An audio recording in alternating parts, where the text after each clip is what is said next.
Human rights is, geez, that's a good question. Human rights. Oh, that's a tough one. Wow. Права человека. I don't even know how to give that a definition. I would probably have to do a little bit of homework or something. Any right that I think just as a normal, human, The rights that humans have. Oh, that's a very large debate. Mezclar que tu mangi. Tú le puedes preguntar a 20 personas y te van a dar 20 diferentes opiniones. Non saprei, una domanda complicatissima. We just take them for granted that they're there, but we don't even consider what they are. Nos primeiros registros históricos não existiam direitos humanos. Aqueles que pertenciam às classes mais privilegiadas estavam protegidos, porém, os que pertenciam às classes mais baixas estavam sujeitos à sorte. Até que o imperador de Persa, Ciro, depois de ter conseguido conquistar a Babilônia, ele fez algo inovador, que foi anunciar a liberdade a todos os escravos daquela época, assim como a liberdade religiosa, independente de seus grupos, crenças ou classes sociais. As novas determinações do imperador foram registradas no que ficou conhecido como Cilindro de Ciro, e foi assim que surgiram os primeiros conceitos de direitos humanos. Esse conceito logo ganhou repercussão e se espalhou pela Grécia, Índia e Roma.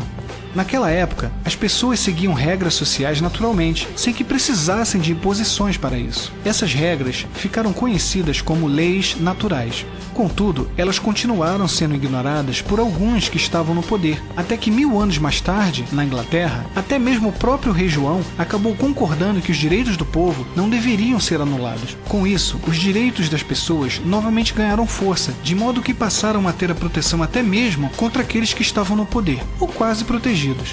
Pouco depois, após o fim dos conflitos econômicos entre Inglaterra e Estados Unidos, foi declarada em 1776 a independência norte-americana. Imediatamente, após a independência dos Estados Unidos, os franceses seguiram com a Revolução Francesa, promovendo assim uma lista de direitos ainda maiores. Eles se baseavam no argumento de que tais leis não eram leis inventadas pelo homem, mas sim leis naturais. Logo, o conceito romano que era conhecido como leis naturais passou a ser chamado de direitos naturais. Entretanto, tais conquistas não eram vistas de modo positivo por alguns. Na França, por exemplo, o general Napoleão Bonaparte entendeu que tais direitos eram de ordem revolucionárias, logo prejudiciais à tradição previamente estabelecida. Com isso, ele decide que a nova democracia francesa deveria ser derrubada, dando início a 12 anos de conflitos armados conhecido como Guerras Napoleônicas. Os outros países europeus, entretanto, juntaram forças contra o general até que em 1815 conseguiram derrotá-lo.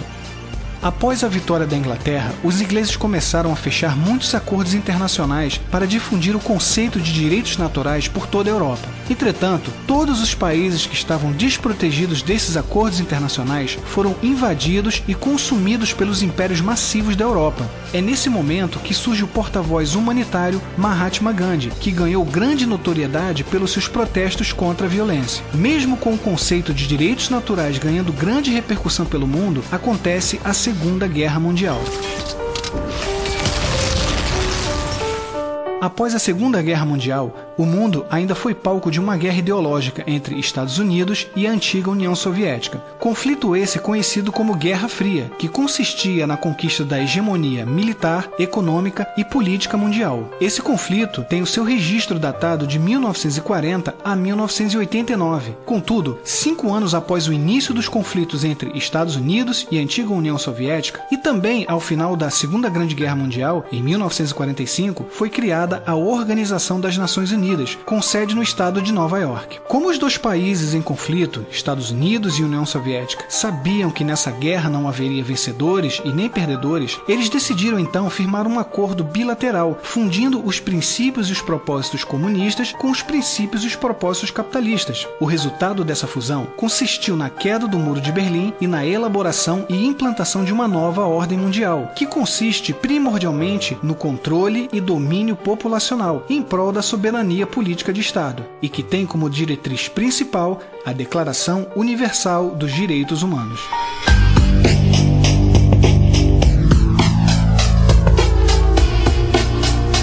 Todo esse conceito de igualdade e justiça seria de grande benefício para a humanidade, se não fosse pelos interesses escusos e objetivos obscuros de um pequeno grupo de líderes mundiais que almejam, a qualquer custo, o controle absoluto sobre todos os outros seres humanos.